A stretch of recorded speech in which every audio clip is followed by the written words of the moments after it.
بسم اللہ الرحمن الرحیم۔ السلام علیکم۔ حضرت سلیمان علیہ السلام نے قسم اٹھائی کہ آج میں اپنی 100 بیویوں سے جمع کروں گا اور 100 کی 100 بیویوں سے بیٹے پیدا ہوں گے اور 100 کے 100 بیٹوں کو اللہ کی راہ کا شفار بنا دوں گا۔ یہ اگر ہوتا تو معجزاتی طور پر ہوتا، ورنہ یہ تو ایک رات میں کسی کے لیے ممکن نہیں ہے۔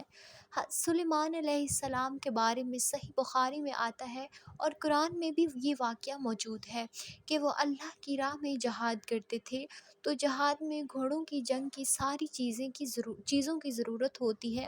دوسری طرف ان کو اللہ کی کثرت سے عبادت بھی کرنی تھی۔ وہ نہیں چاہتے تھے کہ میں اللہ کی یاد سے غافل ہو جاؤں، تو ایک دن گھوڑوں کو دیکھنے میں لگے ہوئے تھے۔ بڑے خوبصورت بڑے بڑے بالوں والے اعلیٰ نسل کے گھوڑے تھے، وہ اللہ کی راہ میں جہاد کے لیے رکھے ہوئے تھے۔ ان کو دیکھنے میں اتنا گم ہو گئے کہ ان کا ایک معمول تھا اللہ کی عبادت کا، وہ معمول قضا ہو گیا۔ ان کو بڑا افسوس ہوا کہ یہ دنیا داری میں اتنا مشغول ہوا کہ اللہ کی یاد سے غافل ہو گیا۔ حالانکہ یہ دنیا داری اللہ ہی کے لیے تھی، تو اٹھ کے سب گھوڑوں کو ذبح کر دیا۔ لیکن پھر احساس ہوا کہ جس مال کو میں نے ذبح کر دیا ہے وہ تو جہاد کے لیے تھا، اب جہاد کیسے کروں گا؟ پھر ماتحت ہو جو آپ کے فوجی تھے وہ بھی تو بنی اسرائیل تھے، ان کی بھی ٹینشن ہے، کسی کو عذاب میں ڈالنا ہو، 4 آدمیوں کا امیر بنا دو، پھر دیکھو وہ اس کو کیسے غم دیں گے۔ حضرت سلیمان علیہ السلام نے جب گھوڑے بھی کاٹ دیے اور ٹینشن بھی چل رہی ہے، تو سلیمان علیہ السلام نے فرمایا، اے اللہ، میں اپنی 100 بیویوں کے پاس جاؤں گا، ان سے بیٹے پیدا ہوں گے اور 100 کے 100 بیٹوں کو میں اللہ کی راہ کا شفار بناؤں گا۔ میرے اپنے خاندان کے 100 بیٹے محاذ جنگ میں لڑیں گے۔ تو انہوں نے کہا کہ اے اللہ، میرے 100 بیٹے پیدا ہوں گے اور وہ اللہ کی راہ میں مجاہد بنیں گے۔ تو انہوں نے قسم اٹھائی کہ آج میں اپنی 100 بیویوں سے جمع کروں گا اور 100 کی 100 بیویوں سے 100 بیٹے پیدا ہوں گے اور 100 کے 100 بیٹوں کو اللہ کی راہ میں جہاد کے لیے بھیجوں گا۔ لیکن جب انہوں نے یہ کہا تو انشاءاللہ نہیں کہا۔ اب یہ بھی بہت بڑا دعویٰ تھا کہ ایسا ہوگا، پھر 100 بیٹے پیدا ہوں گے اور 100 بیٹوں کو اللہ تعالیٰ کا شفیع بناؤں گا۔ اب بہت بڑی بات ہے، بہت بڑا دعویٰ ہے۔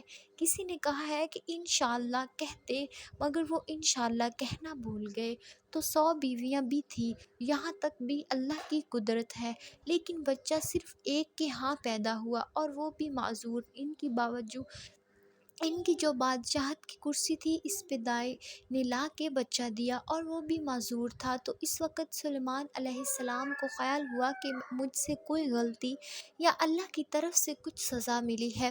100 بیویوں سے ایک ہی بیٹا پیدا ہو رہا ہے اور وہ بھی معذور، چلو 50 ہو جاتے، 10 بچے پیدا ہو جاتے، 5 بیٹے پیدا ہو جاتے، ایک ہوا ہے اور وہ بھی معذور ہے، یہ کیسے جہاد کرے گا؟ اس وقت سلیمان علیہ السلام کو اندازہ ہوا کہ مجھ سے بہت بڑی غلطی ہوئی ہے، کہ میں نے سارا اپنے اوپر رکھا ہے کہ میں ہی ہوں اور اللہ کو یہ بات پسند نہیں ہے۔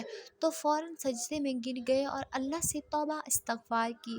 صحیح بخاری میں اس حدیث کو اس طرح بیان کیا گیا ہے، رسول اللہ صلی اللہ علیہ وسلم نے فرمایا کہ سلیمان بن داؤد علیہ السلام نے فرمایا، آج کی رات اپنی 100 بیویوں کے پاس جاؤں گا اور ہر بیوی ایک ایک شہوار جنے گی جو اللہ تعالیٰ کے راستے میں جہاد کریں گے۔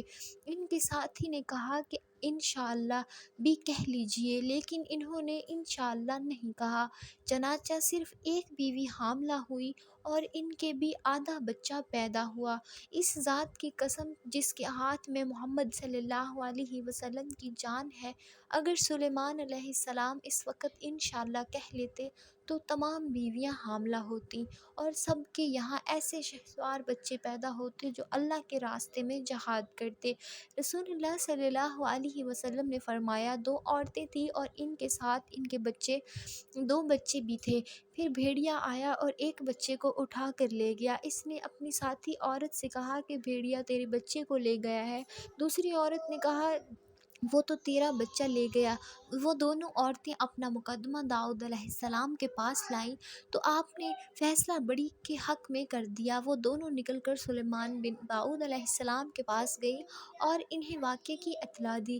سلیمان علیہ السلام نے کہا کہ چھری لاؤ، میں لڑکی کے 2 ٹکڑے کر کے دونوں کو ایک ایک دوں گا۔ اس پر چھوٹی عورت بول اٹھی کہ ایسا نہ کیجیے، اللہ پر رحم کرے، یہ بڑی ہی کا لڑکا ہے۔ لیکن آپ علیہ السلام نے فیصلہ چھوٹی عورت کے حق میں کیا۔ ابو ہریرہ رضی اللہ تعالیٰ عنہ نے کہا، واللہ میں نے سکین چھری کا لفظ سب سے پہلی مرتبہ حضرت صلی اللہ علیہ وسلم کی زبان سے اس دن سنا تھا، اور ہم اس کے لیے اپنے قبیلہ میں اُنقی کا لفظ بولتے تھے۔ اللہ پاک سے دعا ہے کہ ہم سب کو اپنی حفظ و امان میں رکھے، آپ سب کو اللہ پاک ڈھیر ساری خوشیاں عطا کرے، آمین ثم آمین۔ پلیز چینل کو سبسکرائب کرنا نہ بھولیے گا، فیمس روڈ کے چینل کو، اور ویڈیو کو لائک ضرور کیجیے گا، اپنا ایک اچھا سا کامنٹ کر کے بھی ہمت بڑھا دیجیے گا۔ اللہ حافظ، اپنے پیاروں کا خیال رکھیں، اپنا خیال رکھیں، ملتے ہیں نیکسٹ ویڈیو میں، تب تک کے لیے اللہ حافظ۔